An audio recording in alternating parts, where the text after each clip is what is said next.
आ, आ,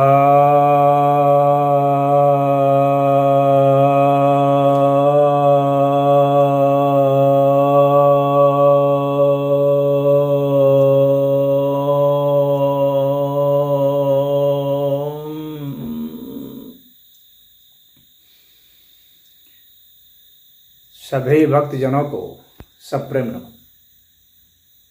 भक्तों, आज मैं आपके कुछ प्रश्नों का समाधान लेकर आया हूँ। कुछ जिज्ञासाएं ऐसी होती हैं जो कि निहायत निजी होती हैं, तो वैसी जिज्ञासाओं को उत्तर देना थोड़ा अच्छा नहीं होता। व्यक्तिगत निजी जिज्ञासाएं जिनकी हैं, जो सार्वजनिक नहीं हैं, सबके हित की नहीं हैं, उन्हें खुद ही आकर के संपर्क करके अपनी बात रखनी चाहिए। तो ये साक्षी हिंदुजा जी की जिज्ञासा आई है, जो अपने घर में हो रहे विवाद के विषय में पूछ रही है, लेकिन इन्हें ये सब चीज़ मैं सार्वजनिक रूप से उत्तर नहीं दे रहा, क्योंकि किसी के घर के विषय को सार्वजनिक करना अच्छा नहीं है नैतिक रूप से। कुछ उनकी जिज्ञासाओं में ऐसी चीज़ है जिसका उत्तर थोड़ा बहुत दिया जा सकता है, जो अन्य के हित के लिए भी है, तो उन अंशों को ही मैं कह रहा हूँ। तो हिंदुजा जी से मैं यही कहूँगा कि आप व्यक्तिगत संपर्क कीजिए इसके लिए। तो कुछ चीज़ें जो आपकी हैं, जिसको कि मैं सबके बीच में रख सकता हूँ, वह यह है जो आपकी जिज्ञासा है कि प्रणाम गुरुजी, एक अत्यंत कठोर परेशानी एवं दुविधा से गुजर रहे हूँ। मुझे ऐसा अनुमान है कि शायद किसी ने मुझ पर कुछ काला जादू जैसा कुछ किया है। पढ़ाई में एक ही परीक्षा में उत्तीर्ण होने के लिए 3-4 बार भी प्रयास असफल रहे। ऐसा लगता है कि जैसे कोई रोक रहा है पढ़ने को। हमेशा पढ़ने बैठो तो अचानक पेट दर्द, सर दर्द शुरू होता है, और इसका एक पैटर्न है, जैसे कि 1 या 2 महीने बाद एसिडिटी से बहुत ज़्यादा दर्द, रात भर उल्टी, छाती में जलन और सहन नहीं होता है दर्द। तो ये सब समस्याएं जो हैं, ये बहुतों को आती हैं, और लोगों को ऐसा भी लगता है कि यह सिर्फ उनके साथ ही हो रहा है, अन्य के साथ नहीं हो रहा है। तो ऐसी बात नहीं है, अन्यों के साथ भी इस तरह की बातें होती हैं।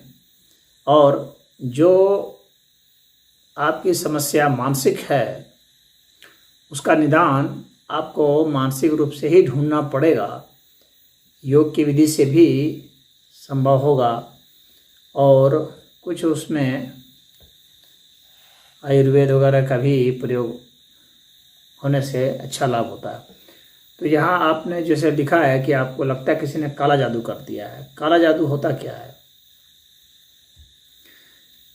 काला जादू का अर्थ होता है कि आपके मन का जो अंधकार पक्ष है, आपके मन का जो निराशा पक्ष है, उस पर किसी और व्यक्ति ने प्रेशर बना के उसे और निराशामय कर दिया। यही कालापन है। काला जादू उसी पर असर करता है जिसका मन पहले से ही अवसादग्रस्त हो, दुविधाग्रस्त हो, परेशान हो, जो निर्णय नहीं ले पाता हो,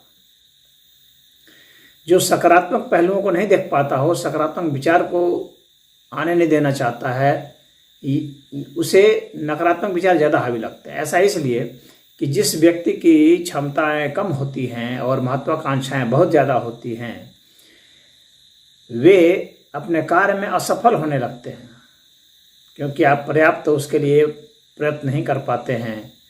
आपकी वो ऐसी प्रतिभा नहीं होती है कि आप उतने बड़े लक्ष्य को हासिल कर सकें, या आप अपनी प्रतिभा को उतना विकसित नहीं करते हैं। तो आपको लगता है कि जो है यह असंभव है इसे हासिल करना, और वैसी स्थिति में आपको यह भी लगने लगता है कि लगता है कि किसी ने मेरे पर कुछ कर दिया, क्योंकि आपका मन नहीं लगेगा, पढ़ने में मन नहीं लगता है, और चिंताएं इतनी ज़्यादा हो जाती हैं कि व्यक्ति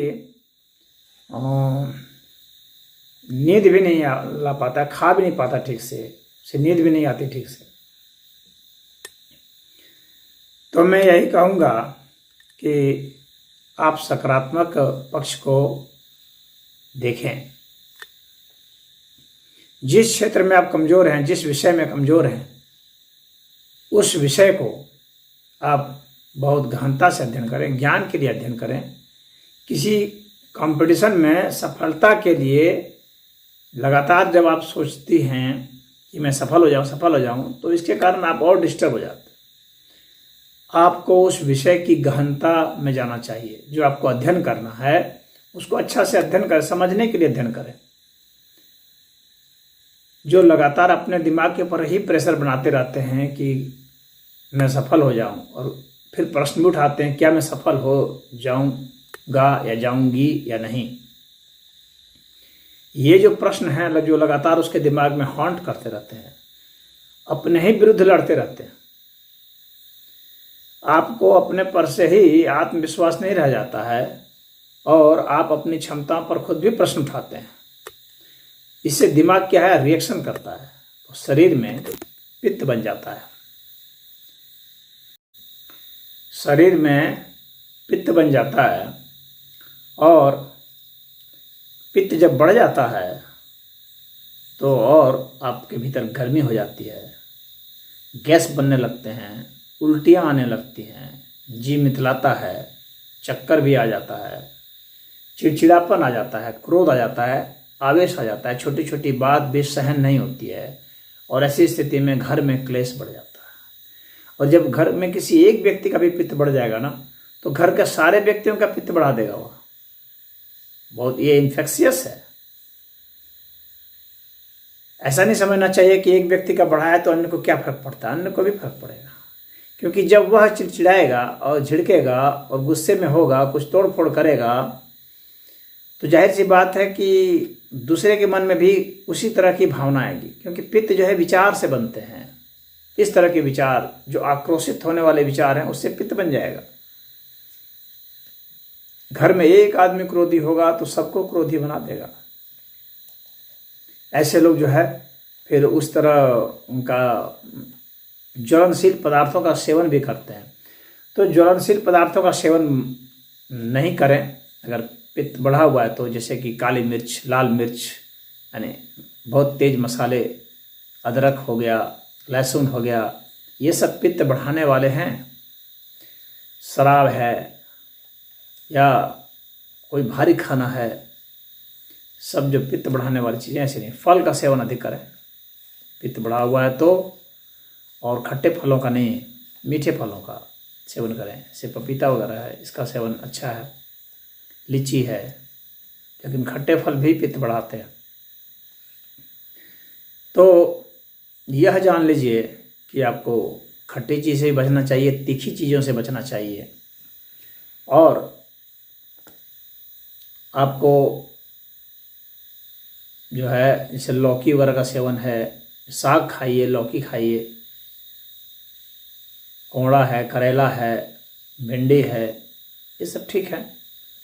हरी सब्जियां जो हैं वो सही हैं, आपके पित्त को घटाती हैं। पित्त घट जाने से क्रोध घट जाएगा, चिड़चिड़ापन घट जाएगा, घर में क्लेश घट जाएगा।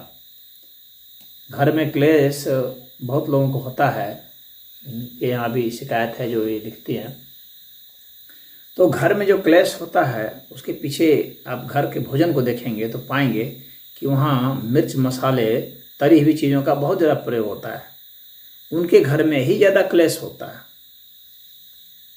जहाँ पानी का सेवन कम होता है, जहाँ मादक द्रव्यों का सेवन होता है, जहाँ ज़्यादा तली भुनी चीज़ें खाई जाएंगी, वहाँ पर पित्त को बढ़ जाना है।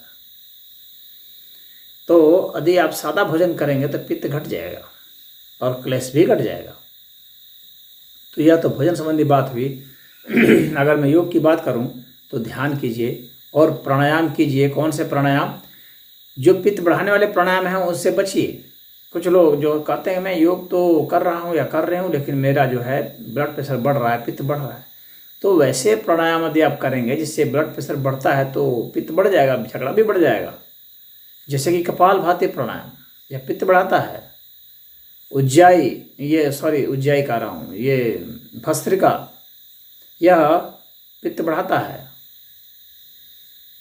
उसी तरह से सूर्य भेदी पित्त बढ़ा देगा। आदित्य प्राणायाम पित्त बढ़ा देगा। तो इनको नहीं कीजिए। आप अनुलोम विलोम कर सकते हैं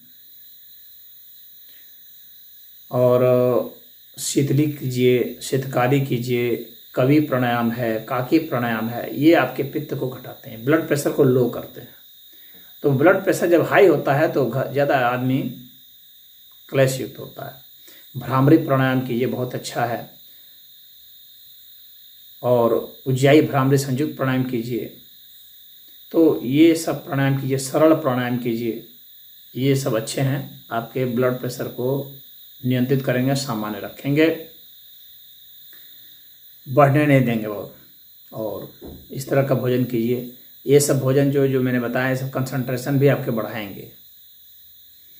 पर्याप्त मात्रा में सलाद खाइए, खीरा है, ककड़ी है, ये ब्लड प्रेशर को लो करेंगे, झगड़ा को घटाएंगे। मीठा चीज़ खाइए, ये भी झगड़ा को घटाता है। मीठा चीज़ खाते ही आप तुरंत आनंदित होने लगते हैं, खुश होने लगते हैं, क्योंकि माइंड में एंडोर्फिन हार्मोन रिलीज हो जाता है मीठा खाते ही। इसीलिए भोजन में मीठा भी दिया जाता है। तो ऐसे भोजन को आप करें। अब बात रही कि जैसे अगर फूल वगैरह हैं वे सब आप अपने अगल बगल लगाएं और पढ़ने में मन नहीं लगता है, सकारात्मक सोच नहीं आती है, दिमाग चिड़चिड़ापन रहता है, थका थका बुझा बुझा सा लगता है, तो सबसे अच्छा यही है आप फूल रखिए अपने पास। गुलाब फूल रखिए, बेली रखिए। टेबल में बैठते हैं पढ़ने के लिए तो उसको रखिए, बीच बीच में से सूंघ लिया कीजिए। और सूंघेंगे तो मतलब कि आप 2-4 मिनट भी अगर सूंघ लेंगे बीच बीच में, तो आप देखेंगे कि आपका दिमाग तरोताज़ा हो गया और आप प्रसन्नचित्त हो गए। आप में जो अवसाद था, जो नकारात्मकता थी, जो हताशा निराशा थी, असफलता के प्रति जो इतने ज़्यादा संवेदनशील हो गए थे, तो आपको अपने लाइफ में एंजॉयमेंट मालूम पड़ेगा। ज़िंदगी के सकारात्मक पहलू को आप देख सकते हैं। तो यह ध्यान रखिए कि सदैव आप फूल रखिए। और फूल का मेरा मतलब फूल है, सेंट्स नहीं है, इतना ध्यान रखिएगा। फूल आप रखिए और उसे आराम से सूंघिए और आप देखेंगे कि मात्र 10-15 श्वास प्रश्वास जो आपने लिया, फूल को सूंघा, उसका दिमाग में तुरंत कितना सकारात्मक प्रभाव पड़ता है। जिन लोगों में नेगेटिविटी है, नकारात्मकता है, जिनको लगता है कि उनके ऊपर काला जादू कर दिया गया है, तो ऐसे कि काला जादू कोई करेगा क्या? वही करेगा। काला जादू का मतलब यही हो गया, किसी ने नकारात्मक विचार आपके दिमाग में भर दिया, आपको डरा दिया कि यहाँ भूत है, यहाँ प्रेत है, यहाँ ये है, तुम्हें पितृदोष लग गया है, उसने ये कर दिया। ये सब सारे जो है ये काला जादू ही है, जो आपको नकारात्मक दिशा में मोड़ देते हैं, जो आपको डरा देते हैं, भयभीत कर देते हैं और आपकी कार्य क्षमता को, आपकी समझ क्षमता को घटा देते हैं। यही काला जादू है। आपके भीतर में जो डार्क एनर्जी है उसकी ओर ले जाते हैं। तो आप जो है सकारात्मक दिशा की ओर चलें, जीवन के पहलुओं को देखें और इसके लिए आप हरे भरे स्थान में रहना पसंद करें, खुली हवा में रहना पसंद करें। आपके यहाँ तरोताज़े, जिनके यहाँ हवा का संचार कम होता है उनके घर में भी झगड़ा होता है। जिनके यहाँ खुलापन नहीं है वहाँ झगड़ा होता है। गरम मसाला ज़्यादा खाने वाले के यहाँ झगड़ा होता है। जो बहुत हीटेड व्यायाम करते हैं या प्राणायाम करते हैं, जैसे उष्ण प्राणायाम सब करते हैं, उनके घर में भी झगड़ा होता है। तो जीवन की सच्ची व्याख्या आप समझिए और सदैव, अगर आपको नकारात्मक विचारों से बचना है, सदैव फूल साथ रखिए। ये एक आप मास्टर चीज़ है उसको समझ लीजिए, तो आपका दिमाग एकदम सही जगह पर रहेगा। अब आपको मैं कुछ मुद्रा बता देता हूँ। जब आपको झगड़ा या विवाद की संभावना नज़र आती है या आपको अत्यधिक विचार आते हैं, तो यह देखिए, यह जो मुद्रा है, यानी आपको तर्जनी उंगली और अंगूठे के टिप को सटा देना, यूँ सटा दें। यह वैराग मुद्रा है। जब यहाँ लगते हैं तो ज्ञान मुद्रा हो जाता है। बस खाली आप सटाए रखेंगे, आराम से दबाएंगे नहीं, ये ध्यान रखेंगे, सटाए रखेंगे। और आँख को आप बंद कर सकते हैं, आधी बंद या पूरी बंद, और आराम से धीमे धीमे सांस भरिए। और सांस जो लेते हैं उससे ज़्यादा आप ध्यान दीजिए सांस छोड़ने पर। आप देखेंगे कि आपके बीच का जो तनाव है वो सबसाइड कर गया, बाहर निकल गया। सांस लंबी छोड़ेंगे, जितनी लेंगे उससे ज़्यादा लंबी सांस छोड़ेंगे और आराम से छोड़ेंगे। आपको एक रिलैक्सेशन महसूस होगा। ऐसा आप 15-20 सांस भी छोड़ दिए तो आप रिलैक्स्ड हो जाएंगे, तनाव समाप्त हो जाएगा। पानी पर्याप्त मात्रा में पिए। बहुत ज़्यादा गर्म पानी नहीं पिए। कुछ लोग गर्म पानी सिर्फ सुबह के समय पिया जाता है जब आपको टॉयलेट जाना है। बहुत लोग बराबर पीते रहते हैं, इससे भी पित्त बढ़ जाता है शरीर में। तो मैं यह नहीं कह रहा हूँ ठंडा पानी पिए, सादा पानी पिए। ठंडा पानी थोड़ा बहुत पिए, क्योंकि ठंडा पानी कब्ज कर देता है, यह सही है। लेकिन शरीर में अगर अत्यधिक उष्मा है, पित्त बढ़ा हुआ है, तो ठंडा पानी ही आराम देगा। बस उसका संतुलन रखें इस तरह से कि वह कब्ज न कर पाए, मतलब बहुत ज़्यादा ना पिए।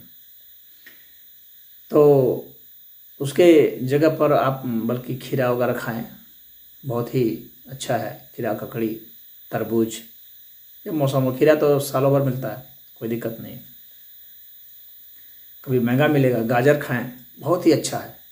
गाजर खाएं, आप में सकारात्मकता आएगी, दिमाग में ताजगी आएगी और आपका माइंड ज़्यादा अच्छा से वर्क करने लगेगा।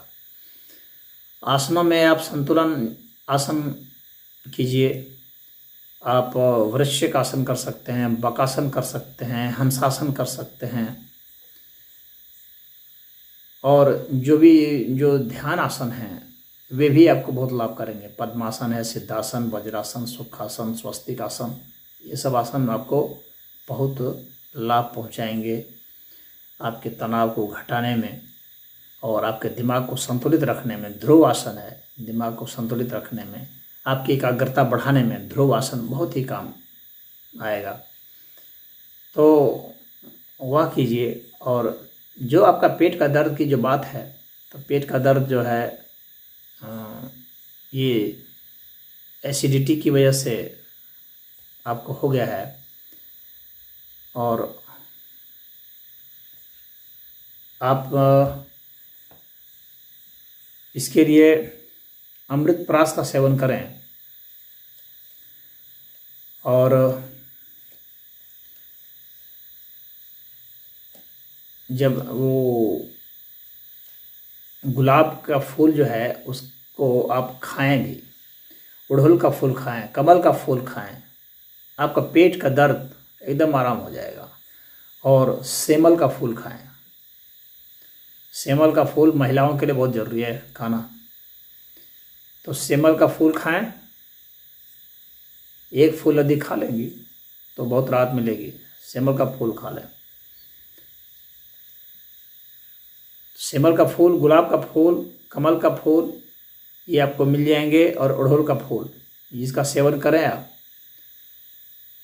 तो आपका जो पेट का दर्द है और मरोड़ जो उठता है, जो मितली आती है, उल्टी होती है, ये आपका बिल्कुल ही रुक जाएगा। आपको परेशान होने की ज़रूरत नहीं। जिनको भी इस तरह की समस्याएं हैं उन्हें इस तरह का सेवन कर लेना चाहिए। और साथ में आप पीपल की पत्तियां, जो नई कोपलें आती हैं, उनका सेवन 1-2 पत्ती कर लिया करें। और अगर अर्जुन का पेड़ है आपके अगल बगल तो उसकी अर्जुन के पत्तियों का भी सेवन किया जा सकता है, 1-2 पत्ती खा लेना।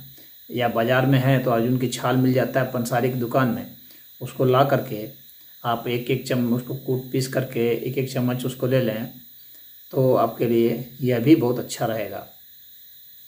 सौंफ का सेवन करें, वह भी बहुत अच्छा है पेट के लिए। और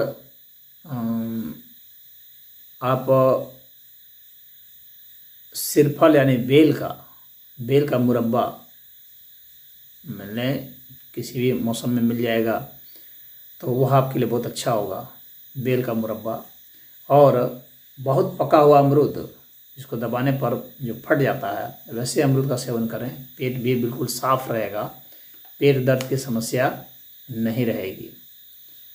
और सब्जियों में आप सूरन की सब्जी खाएं तो वह पेट को सही करेगा। सूरन अर्थात जमीकंद, तो जमीकंद की सब्जी खूब अच्छा से उबाल करके उसका सेवन करें, पेट आपका साफ रहेगा, पेट दर्द मरोड़ वगैरह नहीं होगा। साग भी बहुत अच्छे हैं, सारे साग अच्छे हैं। तो इस तरह से मैंने आपका निदान बता दिया है साक्षी जी। तो और इस तरह की आपकी जैसी समस्याएं जिन लोगों में है वो अपनी समस्याओं को दूर कर सकते हैं। और यदि आपके घर में ही पूरा क्लेश रहता है तो मैंने बताया कि आप लोगों को किस तरह का सबको भोजन लेना चाहिए और घर के वास्तु को भी थोड़ा सा आप ठीक कर लें, क्योंकि वास्तु दोष की वजह से भी घर में क्लेश होते हैं। तो ये ध्यान रखें और सभी लोग प्रभु भजन किया करें और अपनी योजनाओं के मुताबिक जो आपकी महत्वाकांक्षा है, जो एम है, उसके हिसाब से अपनी योजना बनाइए और उसके हिसाब से ही आप अध्ययन कीजिए। और फ्रस्ट्रेटेड होने की कोई ज़रूरत नहीं है, एक ही लक्ष्य ज़िंदगी में हो ऐसा नहीं है, विकल्प रखिए, क्योंकि कंपटीशन बहुत है दुनिया में और कोई ज़रूरी नहीं है कि आप या कोई भी व्यक्ति जो कोई लक्ष्य सोचे वो हासिल ही कर ले, क्योंकि यहाँ पर कोई भी एक घटना जो है वो पूरा अस्तित्व जो है, पूरी कायनात अगर वो चाहती है तभी वो घटना घटती है, सिर्फ एक व्यक्ति के चाहने मात्र से नहीं घटती है। इस बात को भी आपको समझ लेना चाहिए। तो आप तैयारी कीजिए, दिलो जान से कीजिए, पढ़िए लिखिए, ठीक है, लेकिन साथ में कई विकल्प भी रखिए, उससे मिलता जुलता विकल्प कि यह नहीं तो यह सही, यह नहीं तो यह सही, ऐसा रख भी रखिए। यह नहीं कि मुझे इसी को लेना है, क्योंकि इस तरह से व्यक्ति जो है अपने ज़िंदगी को दांव पर लगाता है। ऐसा नहीं कि कोई बहुत बड़े पद पर चला गया तो ही खुश रहता है, बड़े पद वाले तो और तनावग्रस्त हो जाते हैं। खुश रहने का नज़रिया कुछ और है, ज़िंदगी छोटी छोटी चीज़ों से भी खुश हो जाती है और बड़ी चीज़ों से तनावग्रस्त हो जाती है, क्योंकि जितनी बड़ी चीज़ें होगी उतनी बड़ी जिम्मेवारियाँ होगी और जितनी बड़ी जिम्मेवारियाँ होगी उतना ज़्यादा आपको खटना पड़ेगा, उतना शरीर को थकना पड़ेगा, दिमाग को थकना पड़ेगा और उतना तनाव और शांति आएगी।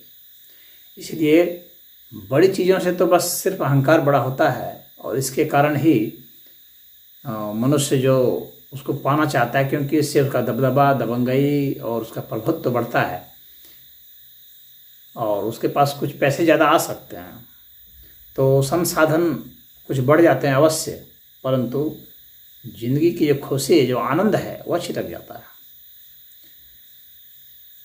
तो तनावग्रस्त दुनिया में लोग इसीलिए हैं क्योंकि वे बड़ी चीज़ों को पाना चाहते हैं, इसीलिए तनावग्रस्त, क्योंकि प्रभुत्व बढ़ाना चाहते हैं सब कुछ। तो इतना जान लें कि प्रभुत्व बढ़ाने मात्र जब आप सोचते हैं तो आपको तनाव हो जाता है, तो पालने पर कितना होगा। तो जो लोग बड़े बड़े पदों पर हैं आप जान लीजिए वे बहुत तनावग्रस्त रहते हैं। उनका प्रभुत्व आपको दिखता है लेकिन उनके तनाव, उनके दुख, उनके स्ट्रेस को नहीं देखते हैं आप। उनका सार्वजनिक जीवन कितना नष्ट हो जाता है वो नहीं देखते हैं। वे ना अपने मन से सो सकते, ना जाग सकते, ना उठ सकते, ना बैठ सकते, ना हंस सकते, ना नाच सकते, ना गा सकते। वे ऐसा नहीं कर सकते हैं क्योंकि वे एक सामाजिक दायरे में आ जाते हैं, मर्यादा में आ जाते हैं। उनको ऐसा नहीं करने के लिए दिया जाएगा, करने से उनका हंसी उड़ेगा तो वे करें, चाहते हैं भीतर से नहीं कर सकते। तो उनके दुख दर्द को समझना बहुत कठिन काम है। तो ऐसा नहीं समझें कि वे बड़े खुश हो जाते हैं, नहीं। हाँ, संसाधन युक्त अवश्य हो जाते हैं, परंतु आनंद और संसाधन ये है बहुत अलग चीज़। आप संसाधन जितना बढ़ाएंगे आनंद उतना घसकता जाएगा, खिसकता जाएगा। अधिक खुश रहना है। जिंदगी का दो फलसफा है, क्या आप प्रसन्न रहना चाहते हैं या क्या आप संसाधन युक्त होना चाहते हैं। प्रभुत्वशाली होना चाहते हैं। तो अगर आप आनंदित होना चाहते हैं तो बहुत बड़े बड़े संसाधनों की ओर आपको भागने की आवश्यकता नहीं है, क्योंकि उधर आनंद तो मिलने से रहा, तनाव ही मिलेगा। और यदि तनाव ओढ़ करके प्रभुत्वशाली बनना चाहते हैं तो ठीक है, फिर आप उधर जाइए, अगर आपका माइंड उस सेट का है तो। लेकिन वहाँ खुशी नहीं मिलेगी। हालांकि आम आदमी ये सोचता है कि जितने संसाधन आ जाएंगे और जितना ज़्यादा हमारे पास लोग हो जाएंगे और जितना बड़ा पद मिल जाएगा उतने हम प्रसन्न हो जाएंगे, लेकिन ऐसा नहीं होता है। वे नहीं जानते इस राज को नहीं जानते, और ठीक इसका विपरीत होता है।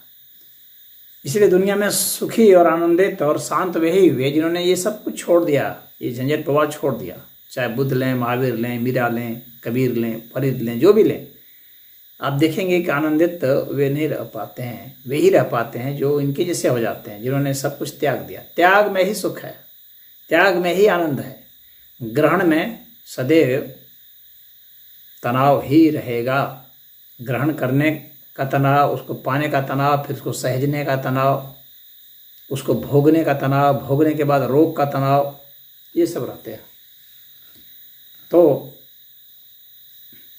फिर भी संसाधन तो आवश्यक है ही, यह बात भी सच है। कुछ परिवार चलाना है, गृहस्थी चलानी है तो संसाधन चाहिए। तो एक मध्य मार्ग अपनाना सही होता है, जिसमें कि आपको कुछ संसाधन भी आ जाएं और आप प्रसन्न भी रह लें। अगर जीवन में प्रसन्नता ही नहीं आई तो संसाधन सारे व्यर्थ हो जाएंगे, क्योंकि अंततः तो ये सारे संसाधन छूट जाते हैं। कितना भी बड़ा पद पा लेंगे छूट जाएगा। प्रधानमंत्री का पद भी छूट ही जाता है अंत में। कितने भी लोगों को इकट्ठा कर ले, अंत में वे चले ही जाएंगे अपने अपने घर। आपके घर तो बराबर रहेंगे नहीं। आप उन्हें एक बार मैदान में इकट्ठा कर लेंगे, उससे क्या हो जाएगा, फिर वो अपने अपने घर ही जाएंगे, वे आपके साथ बराबर नहीं रह सकते। तो संसाधन कितना भी कर लें, अंत में से छूट ही जाना है। तो संसाधन सुविधाएं तो दे सकते हैं, सुकून नहीं दे सकते, शांति नहीं दे सकते, आनंद नहीं दे सकते। तो ये आप समझ लें इस बात को अच्छा से। और जो नहीं समझते हैं वे इसके चक्रव्यूह में फंस जाते हैं, इसके माया जाल में फंस जाते हैं। संसाधनों का जो माया जाल है ना, बहुत खतरनाक है। लोग सोचते हैं कि मैं अधिक से अधिक अमीर हो जाऊं तो अधिक से अधिक आनंदित हो जाऊंगा, लेकिन ऐसा कुछ नहीं है।